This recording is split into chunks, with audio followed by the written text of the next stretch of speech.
Oh my god, we're almost done with this revisit. After this, we only have one game in the timeline to look at.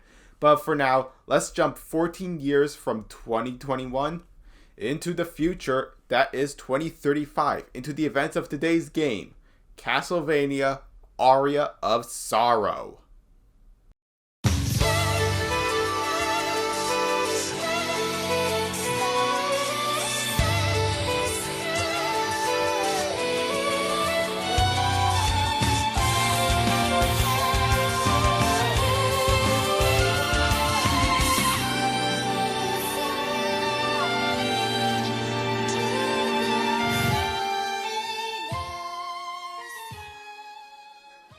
Enjoy the show.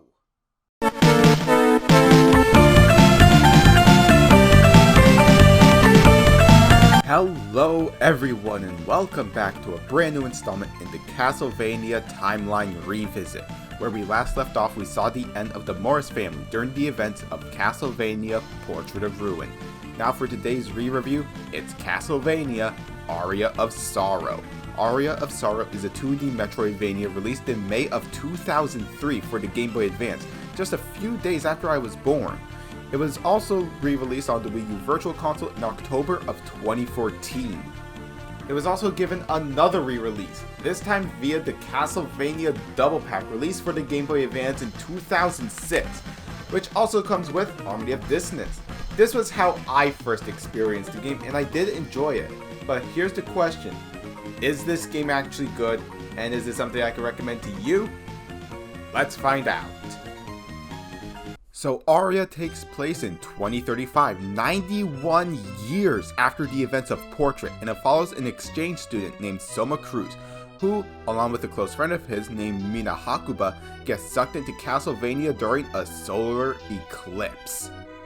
Fun fact, there's actually going to be a solar eclipse in Tokyo, Japan on September 2nd, 2035. So if we were to take that into account, we can assume that Aria takes place on September 2nd, 2035.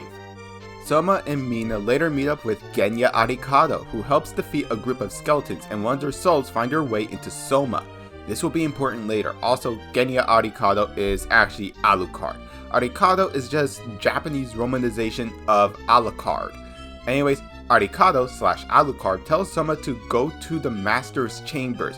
Now, along the way, Soma meets, a vast variety of characters. This includes Yoko Belnades, a direct descendant of Sypha, Hammer, who will sell Soma weapons and items, as well as two mysterious characters, those being the enigmatic man known simply as Jay, who suffers from amnesia, and the mysterious Graham Jones, who we meet fairly early on and actually befriends Soma. Now, Yoko is very suspicious of Graham, since she believes that Graham is the direct reincarnation of Dracula. So when Soma starts to question Graham about this, he revealed that he was born on the exact same day and the exact moment Dracula was slain, August 11th, 1999. Oh boy. This is by far the most mysterious part of the Castlevania timeline as a whole. So I suggest you all strap in and strap on for this lore information dump. So I hear you asking, why is this specific date so important to the timeline?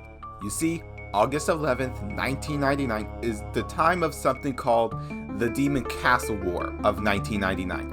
According to the lore presented in Aria, it was explained that it was when Dracula was at his full, complete, and ultimate power, and pretty much all forces of the entire world had to band together to completely kill Dracula for good.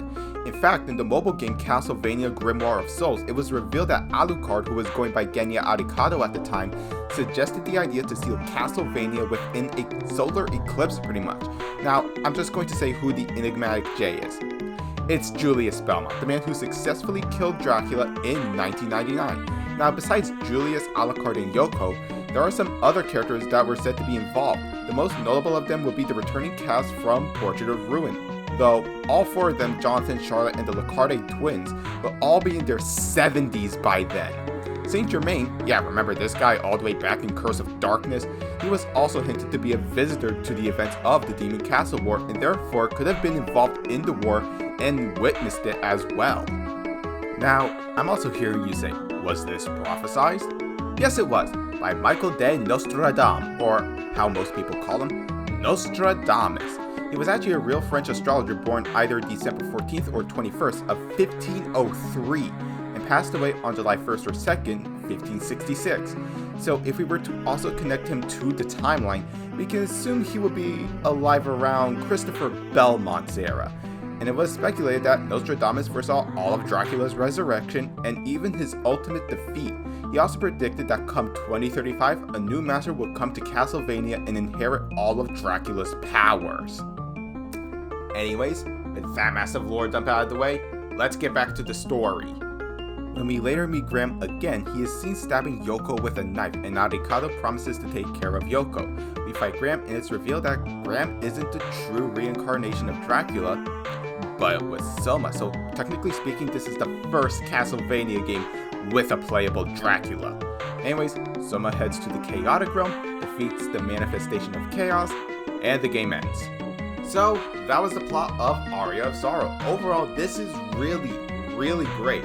Soma as the main lead is pretty great actually. The supporting cast are also pretty great as well. I like sort of the mentor role Alucard/Arikado has been given, since he definitely knows that Soma is obviously Dracula reincarnated. Julius is pretty great, Yoko is alright, Hammer didn't do much, and Graham is actually a really great twist villain. But with the story done, let's cover gameplay.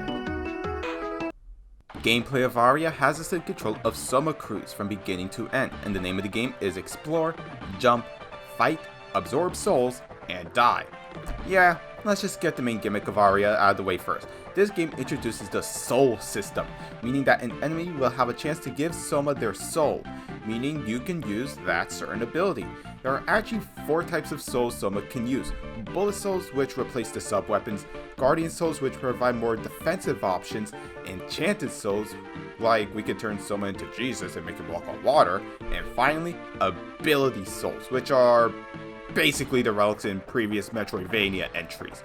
Overall, I like the soul system. I think of all the gameplay gimmicks these Metroidvanias, this has gotta be my favorite of the bunch. We're not quite done yet. After beating the game, we can replay it as Julius Belmont, who has the vampire killer and the sub-weapons. He may be a watered-down version of his boss fight, but I think Julius is pretty good overall. Visually, this looks great for a 2003 GBA game. The sprite quality is really great, and character portraits are also really great on a GBA. But OST, however, oh my god, I love it. From the tile theme to the castle corridor track, and my personal favorite, Heart of Fire when we fight Julius, the entire soundtrack is just awesome. I just love Aria's OST a whole lot. This is pretty great on a GBA. Now, let's recap. I think the story overall is pretty great. Gameplay to me is the best. Visually, it's pretty awesome for a GBA game, and OST is honestly the best GBA Castlevania game of all time pretty much. So, here are my closing thoughts. Overall, Aria of Sorrow is easily what I consider an awesome GBA Castlevania game. From by far one of the greatest plots in the franchise, bringing to light one of the biggest events in the franchise, great characters, awesome music, and gameplay. Play this if you can. Overall, Castlevania Aria of Sorrow gets my score of a perfect 10 out of 10. But now, I want to know from you all, did you play Aria of Sorrow? What did you think of it? And is this something you would recommend to a friend? Leave your answers and more down in the comments.